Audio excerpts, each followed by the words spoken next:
Okay, thank you for having me back, Becky. I am going to kind of concentrate today on it's kind of an update from last year, but of course, a lot of this does not include what Donald Trump is already doing, and I'll just kind of integrate it into what's going on, but I'm just going to list out the problems because what Trump and Tom Holm and all the rest are doing at DHS and the Coast Guard and all those that they're rounding up, we have 2.2 million known gotaways in the country right now. That doesn't include those that we don't know about. So they're just scratching the surface as to what's been going on in the last 2 weeks, and it's been awesome. What it looked like on January 19th, 2025.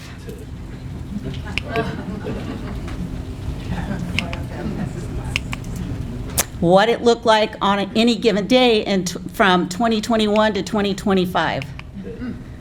No more sleepy Joe. The results of November 5th, 2024. President Donald Trump, number 4547, fight, fight, fight, and a new golden age for America. Topics to be discussed is the United States Coast Guard with the removal of the commandant about 0001, which is 12:01 a.m. on January 21st. I felt like it was needed to be talked about because the Coast Guard does play a big role in drug interdiction and human trafficking and illegals trying to come into this country. Then we'll talk about the southern border, China, Russia, and Iran. And I don't know that I'll get all the way through the China, Russia, Iran information because I do want to concentrate on what's going on at the southern border, but we will get to China at some point, and then some recommendations and solutions at the end. So here are some of the objectives of the United States Coast Guard and their responsibilities and their strategic objectives. They're kind of intertwined together. And you see there with the maritime law enforcement, it's illegal immigrants and drug smuggling. And then with the polar ops, there you have, they also, when they go up there, they do ice breaking. They used to monitor the icebergs, but technology is such now that most of the ships can monitor it on their own.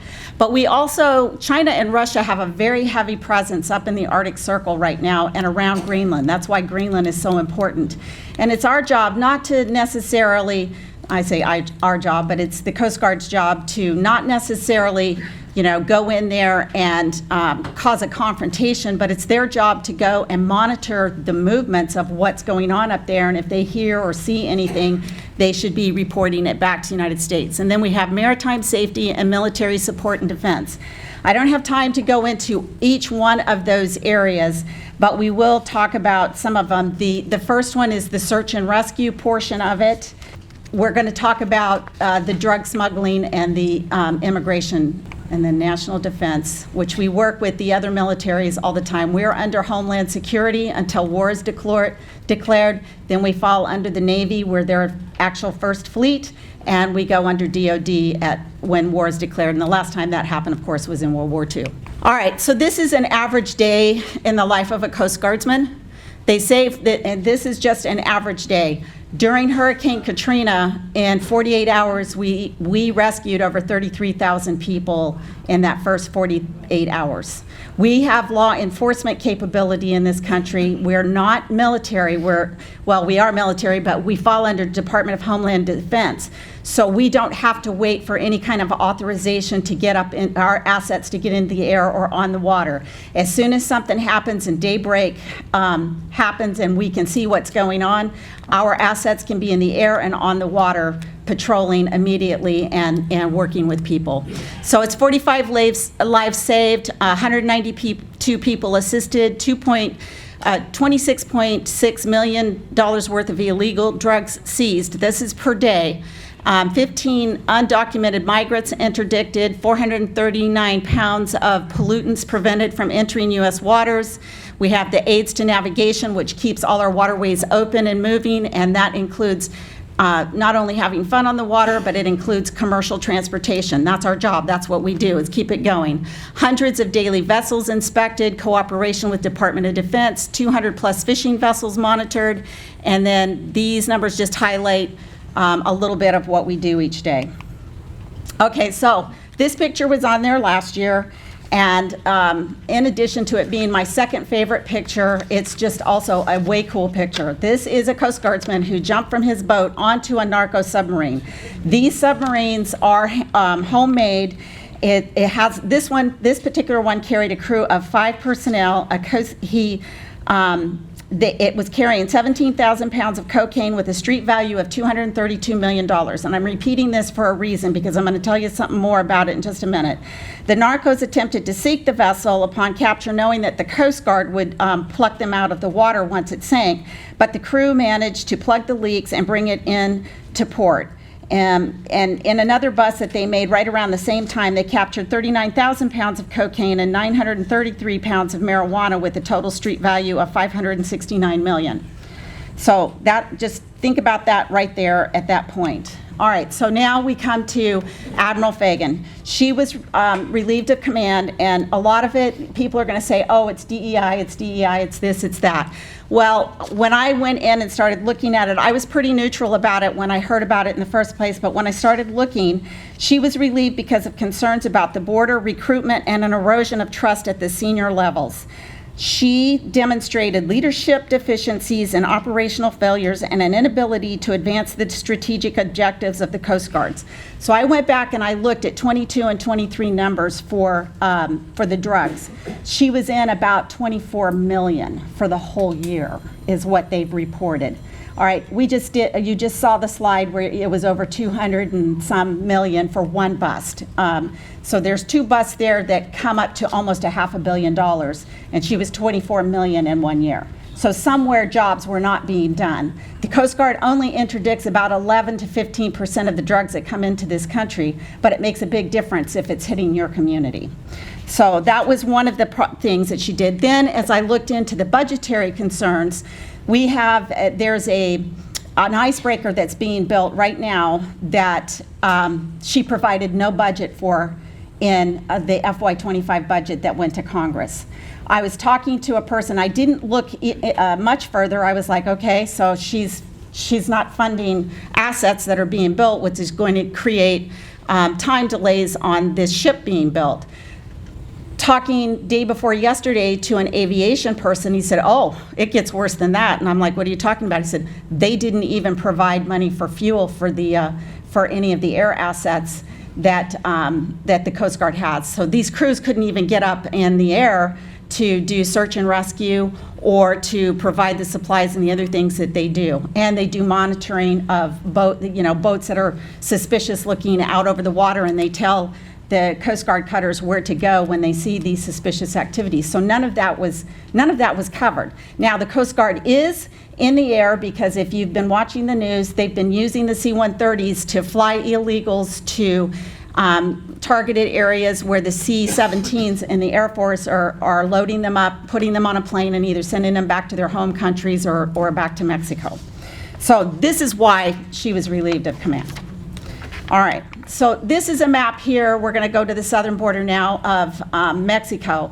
And I did this color. These are all the states in Mexico. And I want you to keep in mind that most of the cartels all have their own territories, but it all goes up and down. I wish I could have gotten one where you could actually see the names of the states, but the colors, this was the best one where it at least showed where you could see the colors and how many states there are in Mexico, because we don't often see them. This is the list of drug cartels in Mexico, or narco gangs. They're involved in drug trafficking, violence, and other criminal activities. This slide is a list of some of the major and most notable ones in Mexico. So the Sinaloa cartel is the one that's probably most of you have heard of. It's known as one of the largest and most powerful drug trafficking organizations in the world, and it's also one of the most richest now. The Jalisco New Generation, and I am not a Spanish-speaking person, so if I'm butchering these, please come let me know how to pronounce them. It's one of the most violent and rapidly expanding cartels in Mexico. The Gulf Cartel is based in northeast Mexico and is historically one of the oldest. And then the Los Zetas was originally formed by the Mexican military and known for their extreme violence and brutal tactics. I'm not going to go into the rest of them because I don't have enough time to discuss them, but I want to take these keynotes about these cartels. The cartels often engage in turf wars, alliances, and rivalries, leading to high levels of violence. Many smaller groups have splintered from larger cartels and due to leadership changes and arrests or internal disputes. Their activities include not just drug trafficking, but kidnapping, extortion, human trafficking, and oil theft. They are responsible for the human trafficking and drug smuggling and illegal immigrants coming into the United States. They work in conjunction with the NGOs and other international organization groups to move caravans of people from Central America through Mexico. No one gets through Mexico without payment to the cartels. These are some of the Central and South American gangs, which includes the Tren de Agua down there. So many of these gangs are involved in organized crime that extends beyond the U.S., making them significant players in the transnational criminal world. Their presence and influence vary depending on the city, often focusing on areas with large illegal immigrant communities from their home countries. So we all know about Tren de Agua and what happened in Colorado. They are a Venezuelan gang with significant transnational reach that has been reported operating in multiple locations across the United States. They operate in Aurora, Colorado, South Florida, Texas, New York, and New Jersey. And they prey on those that have come here illegally and are living, because most illegals stay in a specific community, and they prey on those people doing the drug trafficking and all the other things. They are involved in human trafficking, extortion, drug trafficking, and control of local areas. So this is a picture of the ones that got rounded up last Saturday. They were having a big party in Denver. Law enforcement found out about it, went and rounded them up and gave them a free ticket home, and the party is basically over.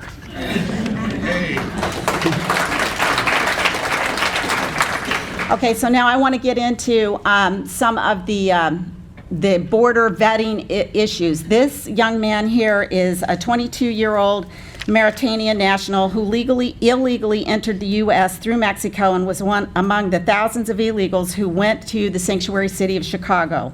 On October 26th of 2024, he wanted to do a copycat of the October 7th, 2023 Israeli assault that they did, and he shot a 39-year-old Jewish man on his way to synagogue. Now, he was prepared to go into a synagogue and shoot up one. He had two in mind, but he got so excited that he shot this 39-year-old Jewish man on his way to the synagogue, shot him in the shoulder, ran off into the side of the woods, ended up in a 20-minute gunfight that ensued between him and the Chicago police. They had gripping gunfire in this upper middle class residential neighbor while leaving shell casings strewn across the streets, blood stains on the sidewalks, bullets riddled throughout vehicles, and residents cowering with children and pets inside their homes. He was heard yelling, "Allahu Akbar." He was eventually wounded in the altercation and arrested and taken to the hospital. On November 30th, 2024, he committed suicide in the Cook County Jail, and all investigation into him, who radicalized him, how he was radicalized, and what was involved in all the planning of what he was doing ended. The FBI, the Chicago police, no one will talk to reporters, and no one will give out any more information. As far as they're concerned, this case is closed. Okay, so this is Yang Yi, and this may be the only one that this may be the most of China we get to talk about. She was indicted, well, she came into this country as a student under a student visa. She said that she had no associations with the military, when in fact she was actually a China's People Liberation Army member. She was a lieutenant. She was active with top Chinese Military Academy, the National University of Defense Technology, And she accessed many U.S. military websites, sending documents and information back to China. They were working on a research paper and were compiling information on 2 scientists within the United States who had expertise in robotics and computer science. She was at the University of Boston there in their chemistry and sciences program, working there, collecting all this data. She is now a fugitive. They were not able to arrest her, and has been indicted on acting as an unregistered agent of a foreign government, visa fraud, false statements, and conspiracy. So I don't have time to get into the others of these, but this is another vetting failure. And he actually came from Iraq in 2009.